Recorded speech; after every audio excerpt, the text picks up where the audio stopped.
बिस्मिल्लाहिर्रहमानिर्रहीम। अस्सलाम वालेकुम। आज मैं आपके लिए एक ऐसा मुजर्रब नुस्खा लेकर आया हूँ जो सदियों पुराना और आजमूदा है। इस नुस्खा को हमारे आबाओ अजदाद इस्तेमाल करते थे और यही वजह थी कि वो सेहतमंद और तंदुरुस्त रहते थे। आज का नुस्खा एक ऐसा नुस्खा है जिसको आप सिर्फ 40 दिन इस्तेमाल करेंगे और फिर इसके करिश्मात खुद मुलाहिजा करें। मेरे नजदीक ये दुनिया की ताकतवर खुराक है। इसका पहला फायदा ये है कि इससे हाजमा मजबूत होता है, बदहजमी, गैस, तेजाबियत और कब्ज का खात्मा होता है। आपका मैदा लोहे की तरह मजबूत होगा इंशाअल्लाह। इसका दूसरा फायदा ये है कि जोड़ों की दर्द और सूजन का बेहतरीन इलाज है, क्योंकि इसके अंदर ओमेगा 3 फैटी एसिड पाया जाता है जो सूजन को कम करता है। तीसरे नंबर पर इससे हड्डियां मजबूत होती हैं। इसमें कैल्शियम और विटामिन डी को जज़ब करने की सलाहियत पाई जाती है। खास तौर पर खवातीन के लिए ये बहुत ही अच्छा टॉनिक है। चौथे नंबर पर इससे जिल्द चमकदार होती है, खूबसूरती में इजाफा होता है। इससे झुर्रियां नहीं बनती क्योंकि इसके अंदर विटामिन ए, डी,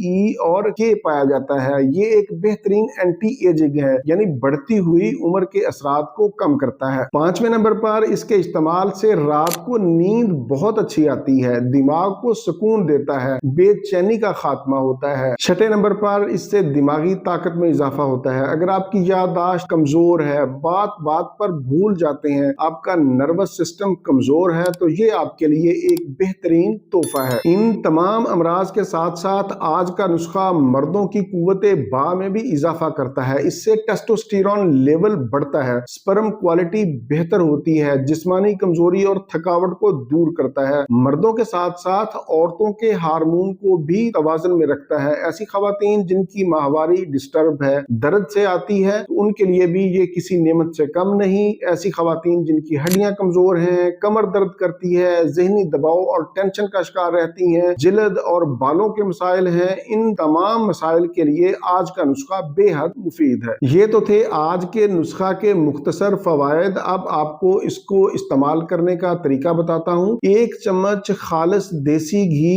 1 गिलास नीम गर्म दूध में रात को मिलाकर पी लें। चम्मच आपने छोटा चाय वाला इस्तेमाल करना है। मैं यहाँ पर बताता चलूं कि घी भी 2 तरह का होता है, एक गाय का और दूसरा भैंस का। बहुत सारे लोग पूछते हैं कि इन दोनों में कौन सा घी ज्यादा अच्छा है, तो मेरी जाती रिसर्च के मुताबिक गाय का घी बेहतरीन है। आप गाय का घी ही इस्तेमाल करें। एक और सवाल बहुत किया जाता है कि घी के इस्तेमाल से मोटापा होता है, वजन बढ़ जाता है, जबकि ये बात बिल्कुल गलत है। अगर आप मुनासिब मिकदार में इस्तेमाल करेंगे तो इससे आपका वजन बढ़ेगा नहीं बल्कि कम होगा, क्योंकि इसके इस्तेमाल से आपका पेट भरा हुआ महसूस होगा, भूख नहीं लगेगी, नतीजतन आपका वजन कम होगा। इसको हामला खवातीन और दूध पिलाने वाली माएं भी इस्तेमाल कर सकती हैं। अब रहा मसला कि ऐसे लोग जिनका कोलेस्ट्रोल बढ़ा हुआ है या दिल के मरीज हैं या जिनका ब्लड प्रेशर ज्यादा रहता है, तो वो अपने मुआलिज के मशवरा से इस्तेमाल करें। अगर आप मुझसे पूछें तो मैं कहूंगा कि इसकी मिकदार आप कम कर दें, यानी आधा चम्मच चाय वाला आप इस्तेमाल कर सकते हैं। बहुत सारे लोग ये कहते हैं कि उन्हें दूध रास नहीं, हजम नहीं होता, तो वो क्या करें? उनके लिए मेरा मशवरा है कि वो पानी में इस्तेमाल कर सकते हैं। 1 चम्मच चाय वाला देसी घी पानी में डालकर रात को सोने से पहले या सुबह निहार मुंह एक टाइम इस्तेमाल कर सकते हैं। प्रोग्राम के आखिर में मैं एक और बात बताता चलूं कि बहुत सारी खवातीन रात को सोने से पहले नाइट क्रीम का इस्तेमाल करती हैं चेहरे को चमकदार और खूबसूरत बनाने के लिए। मैं आज के प्रोग्राम में बताना चाहता हूं कि ऐसी तमाम खवातीन नाइट क्रीमों को छोड़ें और उसकी जगह पर गाय का खालिस देसी घी इस्तेमाल करें। इंशाल्लाह इसके इस्तेमाल से कुदरती चमक आएगी, आपके चेहरे की झुर्रियां और आंखों के नीचे पड़ने वाले हल्के ठीक होंगे। बहुत सारे लोगों का ये सवाल होता है कि खालिस देसी गाय का घी मिलता नहीं, तो मैं आपको बताता चलूं कि अल्हम्दुलिल्लाह हमने इसका भी इंतजाम किया है। अगर आप खालिस देसी गाय का घी मंगवाना चाहें तो मेरा नंबर सामने शो हो रहा है 0306 1177 806। इस नंबर पर आप अपना एड्रेस व्हाट्सएप करें, आपको इंशाल्लाह भिजवा देंगे। ये था मेरा आज का मालूमाती प्रोग्राम। उम्मीद है आप लोगों को पसंद आया होगा। प्रोग्राम से मुतालिक अपनी कीमती राय का इजहार नीचे कमेंट्स में करें, और अगर आपका कोई सवाल हो तो आप वो भी पूछ सकते हैं। इंशाल्लाह मैं जवाब देने की कोशिश करूंगा। इसी के साथ मुझे इजाजत दीजिए, दोबारा किसी नई मालूमाती वीडियो के साथ आपकी खिदमत में फिर हाजिर होऊंगा। तब तक के लिए इजाजत। अपना, अपने अहले खाना और अपने दोस्तों का बहुत ज्यादा ख्याल रखें। अल्लाह हाफिज, वस्सलाम।